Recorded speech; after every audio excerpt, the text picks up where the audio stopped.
the impact that it leaves in your life is almost heavier than the actual debt. Welcome back to Transaction Care. My name is Lillian Hernandez, but you can call me Lily. And as you see from the title of this video, we are discussing the daunting subject that is debt.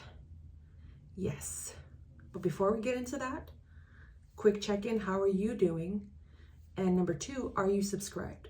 Please hit that subscribe button so you can know exactly when we drop videos every week and maybe a few in between.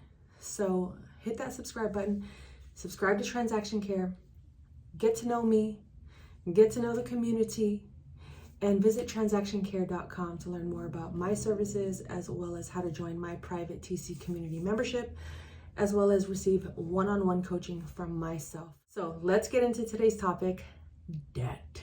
Dun, dun, dun. Whew, where do I even begin? I'm stuttering. This is a triggering topic for me.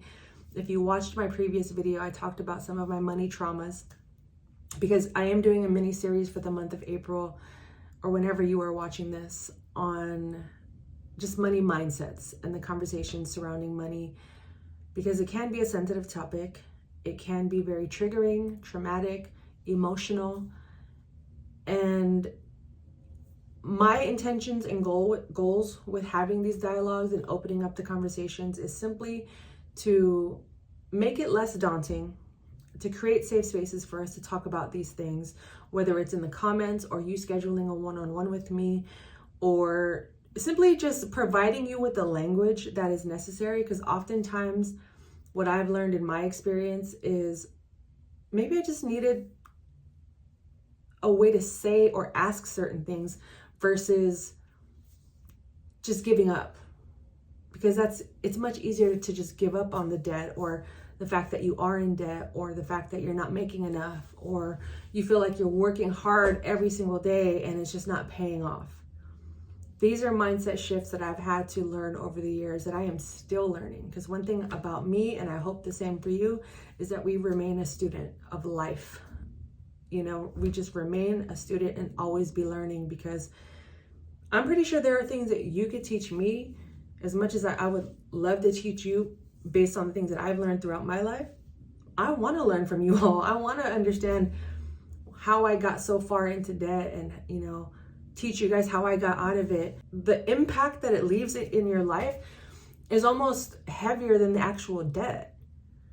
Having debt to an extent is okay, meaning you own a house, right? This is a real estate channel, Transaction Care, subscribe.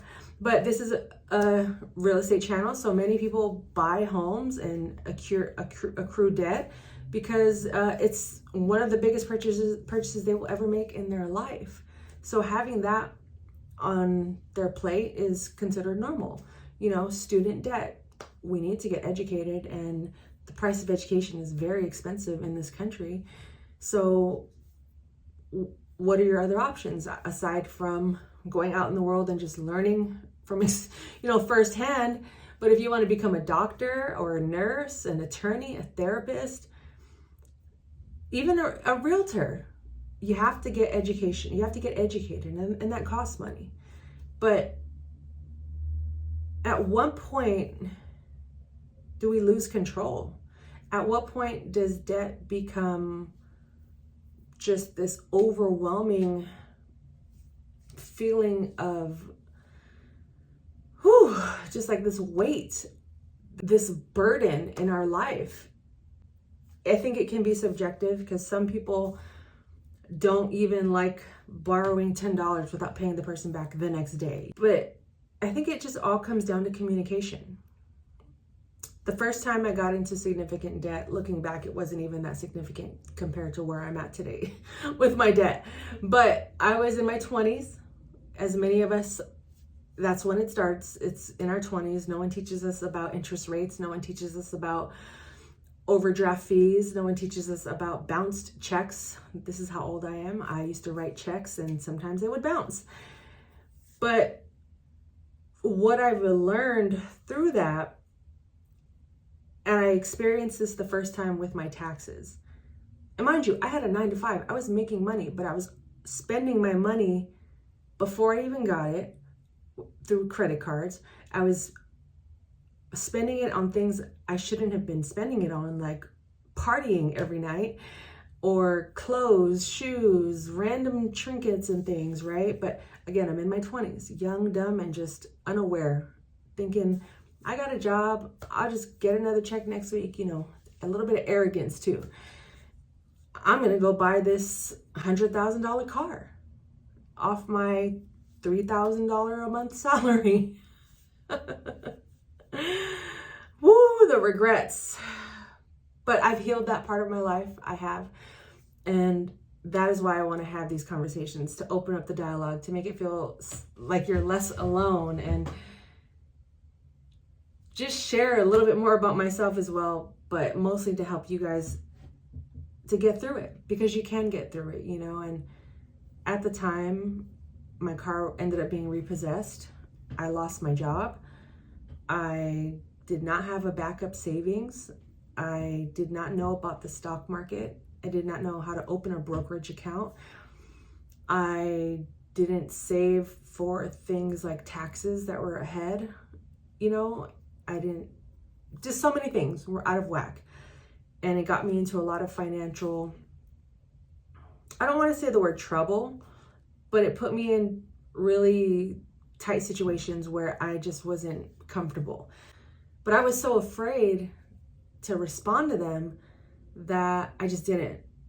And after a while, I think I told my mom, and she was like, well, why don't you just call them?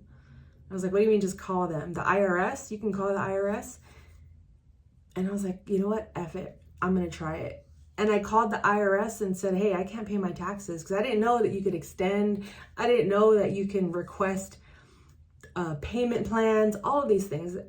My mindset around the IRS was, if you don't pay them, you go to jail. So when I say financial trouble, that's what I was envisioning. Like, oh my God, I'm going to go to jail because I owe $500.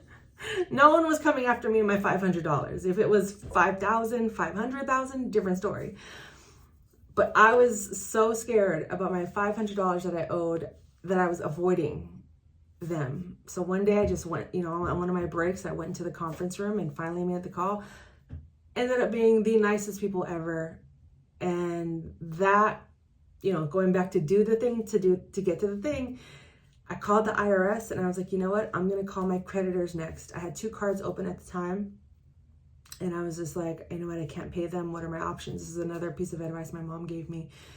She was like, just work with them. You may not be able to open another credit card for another decade, but you're young enough to where you could learn from this and bounce back in 10 years. So I was like, okay, let's just give it a try. And I learned about, settling debts and credit cards, and just, it comes down to communication. They're willing to work with you as long as you stay in communication, and that keeps you out of trouble. Those are still temporary resolutions. The mistake I made at the time was not getting to the root of my problem, of my spending problem. And it was, 1, a lack of education. 2, it was a lot of people pleasing. And mostly, it was the first time I ever had real money. And in my mind, I'm trying to knock out all the things I've envisioned for myself. The dope car, the fly outfits, the best shoes, haircuts, styling, and all of that, the works. I was doing the most with the minimum. And it eventually caught up to me. Still ran into some walls over the years, as I've mentioned in my previous vlog, when it came down to wanting to buy a home. I went from having so much debt and finally getting it all settled and having the conversations and closing out credit cards and things of that nature, that the lack of education kicked in again. And I didn't know that I still needed to have a credit history in order to buy a home. And then as I was self-employed, I didn't know that having too many write-offs was going to lower my income. So I was still learning in my 20s and my 30s as the financial decisions became more significant. I kept hitting these walls like, oh my gosh, again, rejection after rejection after rejection. How do I fix this? I got to the root. It was the overspending, the lack of education, new money, new me, mindset. I'm a rapper, I'm a baller, I'm a shot caller. Like, didn't I fix all that? And now I get to the point where I'm ready to make adult decisions, and my credit score on paper looked good, but I had no credit history. So I couldn't get a loan. So again, it's like the same lessons were repeating themselves, but just at a different scale and a different level. And I feel like that's just always going to be the case when it comes to money and mindsets. And being that many of us are chasing this dream of running a business, owning a business, self-employment, location independence, time freedom, it requires a lot of dissecting where you went wrong and really facing and taking accountability for your mistakes, but also doubling down on what you did do right. Not to always be so discouraged or defeated when things don't go your way, or when you're getting rejected by the banks, or you're getting rejected by whatever the case may be, because you overspent at a certain point in your life, or you underspent at a certain point of your life. It's an like I said, it's an odd ride to be on, but the whole point of this is to stay encouraged and to know that with some patience and continuous hard work, it is all possible. But you have to get to the root of where you went wrong. And we might have taken a few turns in this conversation today, but just know that debt is real. It's not funny. I'm just thinking about my debt right now, but debt with communication, getting to the source, the root, how you got there in the first place, and just taking it step by step, one day at a time. Have patience, one debt at a time. If I was to tackle all of my debts right now, I would be in a constant state of anxiety. But I had to learn to rely on a higher power and source than me, because this is when I encounter certain rejections, or when I encounter days where I'm like, I can't afford this, I'm going to need to lean on something bigger than me. And that has made a world of a difference for me. Just having faith, having trust, trusting God, learning to trust myself as well. Trusting myself again, that it's okay, you're going to make mistakes, you're going to struggle a little bit, but you're not stuck on this hamster wheel of repetitive impulsivities, or repetitive people pleasing, or repetitive just, did they go away? Avoidance, I'm facing my problems, I'm facing my issues, and I'm making the phone calls. I don't have it this month. It's going to be late. Can you waive that late fee or that monthly service fee? Can you remove that overdraft fee? I'm going to have to take the tax hit, this quarter. I'm going to have to take the late fee for XYZ. And it's a humbling, humiliating experience. And I don't mean humiliating in like a shameful, I never want to show my face, because why would I even be talking about it here, right? It's more like having humility. Being humiliated grants me the ability to have humility. Let me say that again. Being humiliated grants me the ability to have humility.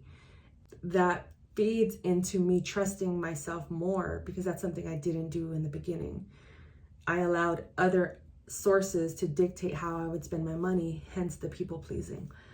I was not educated. So now, I've read so many books, and it comes down to not necessarily like reading every single book, whether it's self-help, money, debt, emotional health, physical health. It's applying what I've read. And I've been applying what I'm reading, and also sharing the wealth with you all. If I could pay everyone's debt off, I would. But we all have to endure and go through our own journeys in order to fully understand the purpose of our lives. And I feel like I'm back in this debt cycle because I'm supposed to learn something bigger that I probably missed those other 2 times. And I was ashamed. I'm not gonna lie. I was ashamed that I got back into debt this last year, but I can only work on helping myself first before I can help others. And as the year has gone by and I've done a lot of work on myself, that I continue to be a student, continue to learn, and continue to be patient, I'm realizing that I just have to keep taking action, knowing what my next steps are, whether they're, I pray on it or I write them down. I just always know what my next steps are, because if I don't, like I said, I'll go off path, be scrolling on social media all day, sleeping all day, playing outside all day, which is great, but everything in moderation. Everything in excess is not good for you. Even compliments. I hope this helped you in any way, at least one of you or many. If it did, go ahead and drop like a thumbs up in the comments. And if you have any questions or tips for anyone else, we're going to continue these dialogues throughout the month and throughout the year and throughout the upcoming series that I will have, because everything, I don't want to say is centered around money, but money does have a big impact on everything that we do. So, that was great. But thank you again for watching. And until the next video. Oh, did you subscribe? Subscribe before you leave. But until the next video, I truly appreciate you for watching and sticking it out, especially if you made it this far. But care for yourself, care for your wealth. Your time is worth it. Visit transactioncare.com. Let's coordinate. Talk soon. Oh, and before you leave, hit one of these triangles to continue learning and growing alongside me. And go ahead and tap my face to subscribe in case you haven't already done so. Talk to you guys later. Being humiliated grants me the ability to have humility.